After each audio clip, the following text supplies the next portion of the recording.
뭐 실적 시즌이니까 실적 얘기부터 해야겠죠. 네. 실적이 다 나왔습니까? 3사들? 아직 안 나왔습니다. 아, 그럼 이제 지금은 이제 추정치만 있겠네요. 네, 맞습니다. 어떻게 보시고 계세요? 뭐 SKT와 LG U+ 같은 경우에는 1분기 실적이 그냥 시장 기대치에 부합하는 그냥 무난한 정도? 실적을 기록할 것으로 보고요. KT 같은 경우는 좀 시장 기대치를 하회할 것으로 전망하고 있습니다. 그에 대한 이유가 저희가 연초에 그 KT가 위약금 면제 사건이 있었잖아요. 그렇죠. 그때 이제 KT가 가입자 이제 그 이탈 방어 차원에서 좀 마케팅비를 강도 있게 집행했기 때문에 이에 따른 좀 비용 부담이 있었다. 이렇게 좀 봐주시면 될 것 같습니다.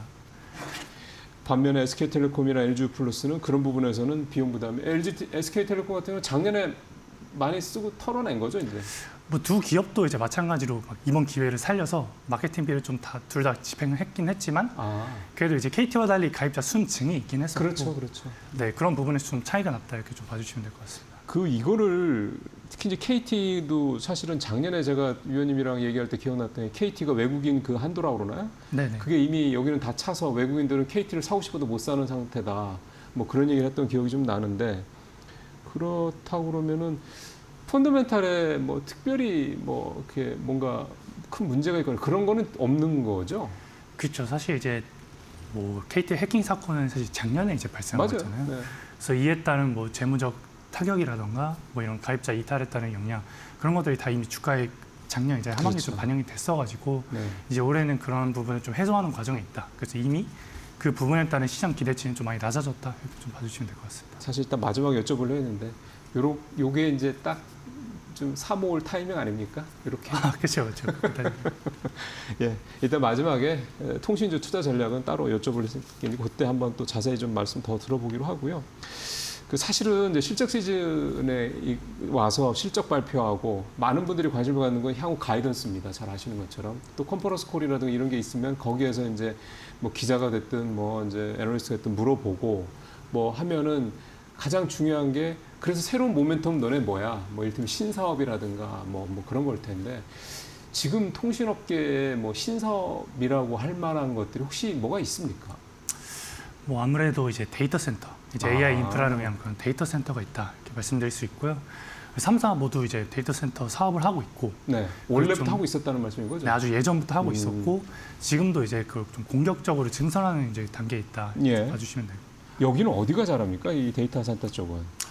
이제 현 시점에서 그냥 단순히 이제 보유 용량을 따지고 보면 KT가 이제 가장 많고요. 네. 사실 근데 지금 단계에서는 3사간 그렇게 차이가 유의미하게 있지는 않습니다. 근데 이제 이 3사들이 제시하는 그런 목표치가 있잖아요. 우리가 이제 얼만큼 증설을 하겠다. 그렇죠. 그 부분에 있어서는 이제 아무래도 SKT가 좀 나머지 2사 대비해서 조금 더 앞서 있다. 이렇게 좀 볼 수 있거든요.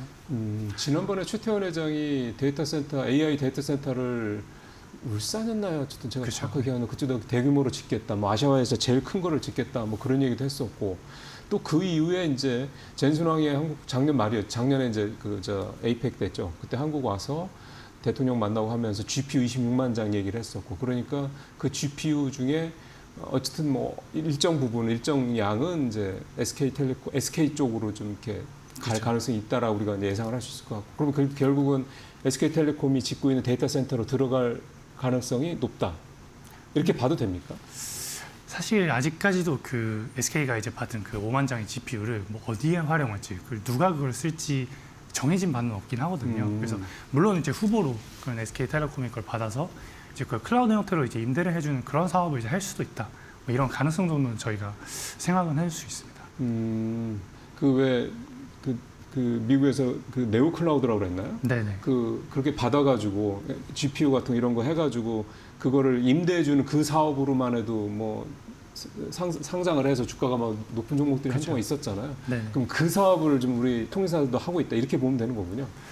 엄밀히 말씀드리면 지금 3사가 하고 있는 거는 그 살짝 비즈니스 모델이 다르긴 합니다. 그래서 차이점이 그 방금 말씀 주신 그 네오 클라우드들은 GPU를 이제 본인들이 다 소유를 하고 있고, 그렇죠, 그런 거죠. 그래서 그거를 이제 클라우드 형태로 임대를 해주는 것 반면 지금의 통신사들은 이제 GPU를 소유하고 있는 건 아니고 이제 그 데이터 센터 부지 확보와 이제 그 건물을 이제 올려놓고 GPU가 돌아가게끔 그러한 이제 인프라 설계 같은 거 다 제공해주고, 그러니까 임대업 같은 거죠. 장소만 이렇게 제공해주고 이제 그 고객사들이 들어와서 자기들이 알아서.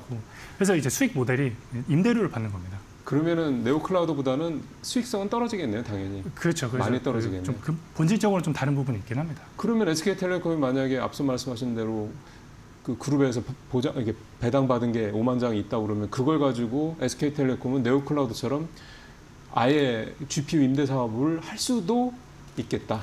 만약에 이제 그런 그 시나리오대로 전개가 된다면 이제 뭐 기업 가치에 있어서 뭐 충분한 리레이팅 여지도 있다 이렇게 말씀드릴 수 있죠. 왜 저희가 이 신사업 자꾸 여쭤보냐면 이동통신사들이 갖고 있는 가장 큰 고민이 네. 돈은 잘 버는데 회사도 크고 뭐 그런데 이 새로운 성장 동력이 마땅치 않다라는 거에 대한 항상 그 일종의 그게 주가의 상방을 제한하는 그런 식의 역할을 하였는데 그래서 뭘 할 수 있을 것이냐라는 부분에서 좀 여쭤봤던 건데 이게 그러면 SK텔레콤하고 KT나 LG플러스 이 두 회사하고는 조금 간극이 벌어질 수 있는 여지는 있겠네요. 아무래도 SK텔레콤은 이제 그 계열사, 그러니까 그 그룹사가 있다 보니까 그룹사에 그런 전폭적인 지원이 있다 보니까 사실 뭐 저희가 검증해야 될 부분은 아직 많긴 하지만 일단 SKT가 가장 공격적인 청사진을 그러니까요. 제시를 했고 그래서 그에 대한 부분이 좀 시장 기대감을 충분히 반영할 수 있지 않을까 좀 그렇게 보고 있습니다. 아마 또 뭐 물론 이제 LG도 뭐 오너십이 있는 회사긴 합니다. 그룹이긴 합니다만 이게 확실한 오너십이 있고 또 반도체 때문에 엄청 또 확실한 뭐 엄청난 캐시플로우를 갖고 계열사 중에 갖고 있는 그룹이다 보니까 SK가 이런 부분에서는 좀 더 앞서 나가고 있는 것 같기는 합니다. 물론 아직 이런 것들이 주가에 뭐 반영되거나 그런 상태는 아닌 거죠.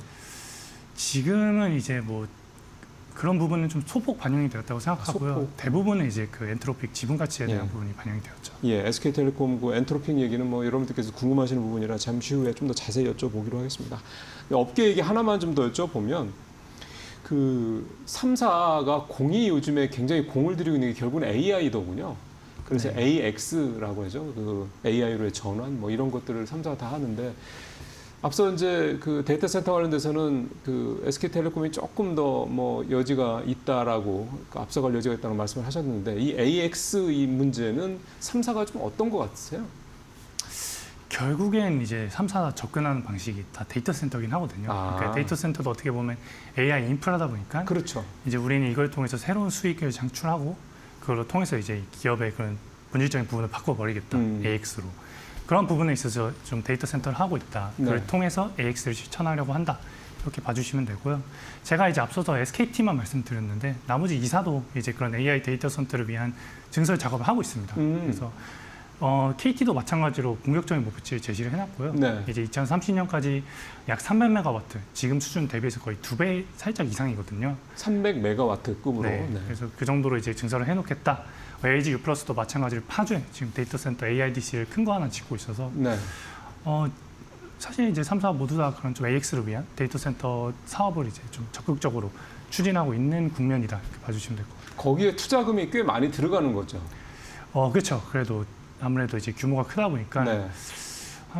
그래도 이번에 LG U+가 이제 파주에 짓고 있는 게 거의 한 5, 6천억 정도 되거든요. 그래서 뭐 그 정도 규모의 데이터 센터를 짓는데 한 5, 6천억 들어간다 이렇게 좀 봐주시면 될 것 같습니다. 근데 지금 잘 아시는 것처럼 이제 오늘도 이제 빅테크들 실적 나왔는데 제일 관심사가 자본 지출 문제였고, 그러니까 자본 지출을 더 늘린 데들은 일단은 정규장에서는 주가가 떨어지고, 물론 시간에서 오른 데도 있긴 합니다만, 결국은 이렇게 투자 많이 하는 거에 대해서 시장에서 부담을 느끼게 하는 건 결국 이렇게 투자 많이 하는 건 좋은데 돈을 언제 벌어 이거잖아요. 네. 이번에 오픈 AI 건도 마찬가지 수익성 문제고, 우리 통신 3사의 이 AI 투자 이 부분은 이 수익성적인 측면에서는 좀 어떻게 보고 계세요? 사실 통신사들이 이제 투자한 데이터 센터는 그 서버 비용이 들어가진 않잖아요. 그렇죠. 네. 그래서 살짝 그 투입된 비용도 좀 다르긴 하고 네.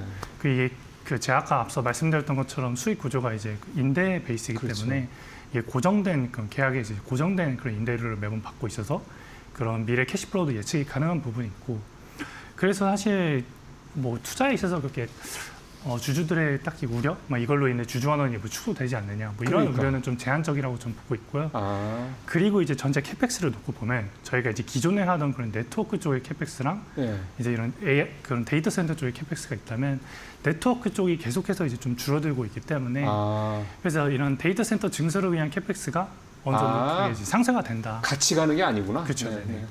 그러면은 뭐 일단 우리가 이제 빅테크처럼 뭐 그런 식의 투자 너무 많이 해서 뭐 주주분들이 배당 줄어들고 사실 통신주들은 대표적인 배당을 많이 주는 종목이니까 그런 부분들의 우려는 말씀하신 대로 좀 그렇게 가지 않아도 되겠다. 그렇죠. 그 마지막으로 그 저희가 통신 본업 대비해서 이런 데이터 센터 임대료 사업이 마진이 그래도 K2 에지 U+ 같은 경우에는 좀 유의미하게 차이가 나거든요. 그래서 마진이 훨씬 더 좋아요. 아, 데이터 좋다는 센터. 얘기예요? 네. 아. 그래서 이제 본업은 물론 이제 견고하지만 성장이 정체되어 있고 데이터 센터 쪽은 매년 거의 YY로 10% 이상씩 그 두 자릿수 이상씩 성장하고 있거든요. 아, 매출도 그렇고 수익성도 그렇고요. 그렇죠, 그렇죠. 어. 그래서 그 부분에 있어서 오히려 데이터 센터 그러게요. 증설은 좀 주주들이 환영할 부분이다. 데이터 센터는 사실은 앞으로도 성장성도 우리도 괜찮게 볼 수 있는 거 아닙니까? 그렇죠, 그렇죠. 네, 왜냐하면 계속 쓰는 데들이 많아질 테니까. 네. 두 가지네요. 하나는 이제 데이터 센터 쪽이 새로운 성장 동력으로 작용을 하고 있다는 분명하고 시장성도 분명히 충분하고 또 하나는 GPU 문제가 어떻게 될지는 모르겠지만 우리도 미국의 네오 클라우드 애들처럼 그런 식으로 조금 더 수익성이 높아질 수 있는 쪽으로 데이터 센터 사업이 확장될 수 있는 여지도 있다. 네네. 네, 그렇게 두 가지를 좀 보면 될 것 같습니다. 지난번에 6G 얘기 여쭤봤다가 아직은 뭐 그렇게까지 크게 뭐가 없다고 그래서 여전히 6G 쪽에서는 특별하게 뭐는 아직은 뭐 말씀하실 만한 건 특별한 건 없는 거죠? 네, 이게 아직 뭐 표준도 아직 정해지지 않았기 때문에 네. 네. 말씀하실 곤란한 건 질문 안 합니다.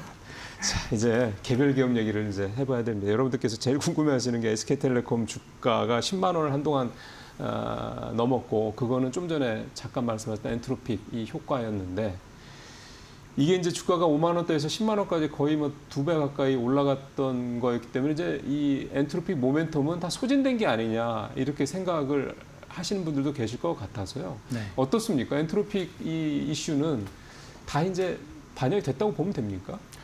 저는 이제 단기적인 관점에서는 이미 반영이 거의 다 되었다 이렇게 보고 있긴 하거든요. 단기적으로는. 네. 왜냐하면 이제 가장 최근 그 엔트로픽이 받은 밸류에이션에 기반하면 이제 한 SKT가 보유한 지분 가치의 밸류를 저는 한 2.2조 정도로 추정하고 있거든요. 네네. 근데 이제 알다시피 SKT의 시총이 그 5만 원에서 막 10만 아니 그 주가가 5만 원에서 10만 원으로 올라오면서 시총이 한 5, 6조 원 정도 올랐어요. 그러니까요. 그래서 어느 정도 반영이 많이 되어 있다. 그래서 SKT가 그래도 올해 이제 작년에 그런 해킹 사태와 이제 뭐 배당 미지시 이런 부분들 이런 리스크가 해소가 되면서 본업의 가치가 회복되었음을 감안해도 이제 엔트로픽의 지분 가치가 이미 상당 부분 반영이 되었다라고 봐서 그래서 자꾸 이게 10만 원을 못 넘고 이렇게 내려오는 거예요. 맞아요. 주가가. 그렇더라고요. 그게 그 뭐랄까 딱 막히더라고요. 그렇죠. 그래서 이제 저희가 본업에 대한 맥스 밸류를 뭐 예를 들어 16조, 17조 이 정도로 준다면 거기에 이제 엔트로픽의 지분 가치 뭐 2, 3조로 얹으면 그게 딱 20조, 20조 21조 원 되거든요. 네. 그게 딱 10만 원입니다. 아, 그래서 이제 그런 로직이 이제 좀 있으면서 이게 단기적인 관점에서는 10만 원 오버 가기가 좀 어려울 것 같아요. 근데 이제 앞으로도 근데 앞으로는 사실 엔트로픽이 뭐 계속해서 이 기업은 되게 좋은 기업이고 그렇죠. 계속해서 기업 가치의 상향 조정이 있을 거기 때문에 그런 이벤트가 발생할 때마다 이제 SKT의 지분 가치로 같이 이제 동반 상승하기 때문에 뭐 언제든지 이런 지분 가치가 또 부과받을 수 있다. 있다. 네, 그래서 이게 투자 전략을 SKT는 이제 본업이 그래도 하방을 좀 이렇게 지지해주는 맞아요. 그런 부분이 그게 있어요. 사실 좋은 거죠. 뭐. 그래서 이렇게 어느 정도 좀 콜옵션의 성격으로 이제 기업 가치 이제 본업이 하방을 지지하고 이제 업사이드는 그 엔트로피로 열어버리겠다. 뭐 이런 식의 투자 전략으로 접근이 가능하죠. 그러면은 사실은 SK가 그룹 차원에서 되게 투자를 많이 하는 회사잖아요. 지금도 많이 하고 있고. 네. 어떻게 보면 이제 가장 두드러진 성공 사례가 엔트로픽일 것 같긴 한데 네. 마치 미래셋이 투자 많이 했는데 이번에 스페이스X로 재미 본 것처럼 엔트로픽 같은 회사가 앞으로 또 나올 여지도 있다라고도 봐도 돼요.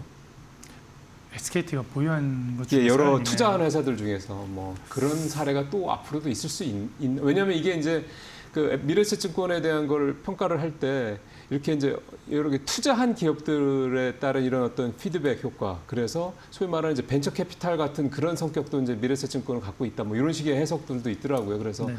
SK텔레콤도 투자한 회사가 엔트로픽 말고도 또 있지 않을까 싶은데 그렇죠. 그러면 그런 데서 엔트로픽 같은 또는 그 정도 급은 아니더라도 이렇게 상장을 해서 수익을 낼 수 있는 지분 가치로 뭐 그런 데가 있다고 그러면 SK텔레콤도 온전히 뭐 통신사라는 이 태에서 조금 더 확장성을 띠지 않을 수 있을까 싶어가지고요.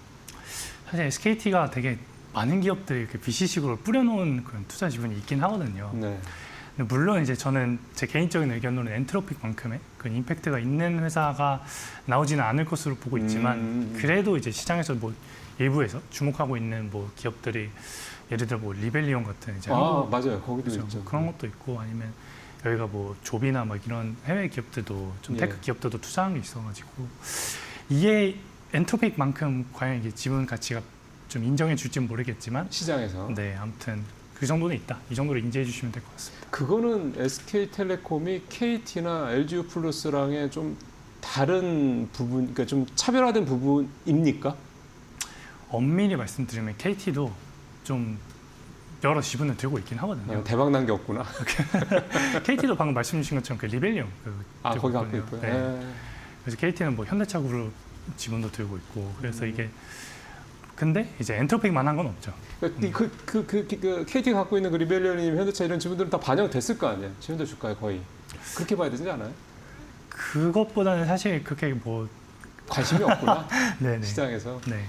이게 참 시장이 어떻게 보면 너무너무 현명하고 너무너무 천재스러운데 어떨 때 보면 너무너무 냉정하고 또 무관심하고 차갑고 그런 것 같기도 합니다.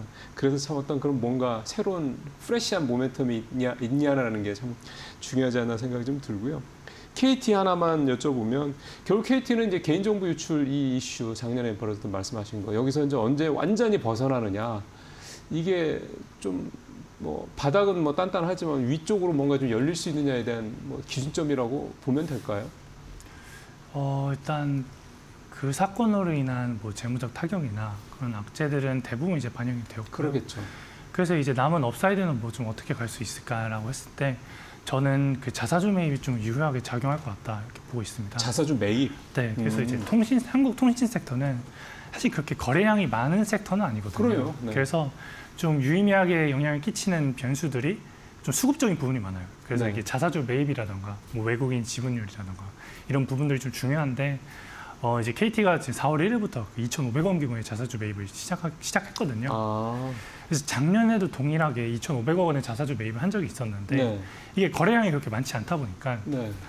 이런 자사주 매입이 계속 하방을 지지해주면서 이 주가를 그렇죠. 좀 끌고 올라갔던 그러한 이제 그림이 나와줘서 이제 올해도 아마 유사한 그림이 전개되지 않을까 좀 그렇게 보고 있습니다. 그러면 조금 상방을 열어놓을 수 있는 여지가 이 자사주 매입을 통해서 있겠다. 그렇죠. 예.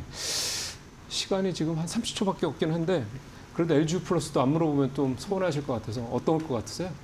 LG 플러스도 좋습니다. 이게 너무 무난해가지고 사실 이렇게 말씀드릴 얘기가 많이 없는 거지. 네. 근데 저희가 통신주가 사실 무난한 게 제일 좋잖아요. 맞아요. 어떤 노이즈 없이. 그래서 이제 무난하게 그냥 실적도 우상향하는 국면이고 뭐 주전환도 꾸준히 잘 하고 있기 때문에 그냥 정신 차려보면 이게 우상향 있는 그런 이제 종목으로 좀 보고 있습니다. 예. 통신주 얘기를 쭉 여쭤봤습니다. 여러분들 투자하시는데 통신주 좋아하시는 분들도 있으시거든요. 그래서 여러분들 투자하실 때 좀 참고하시길 바라겠습니다. 이 의원님 오늘 말씀 잘 들었습니다. 고맙습니다. 네, 감사합니다.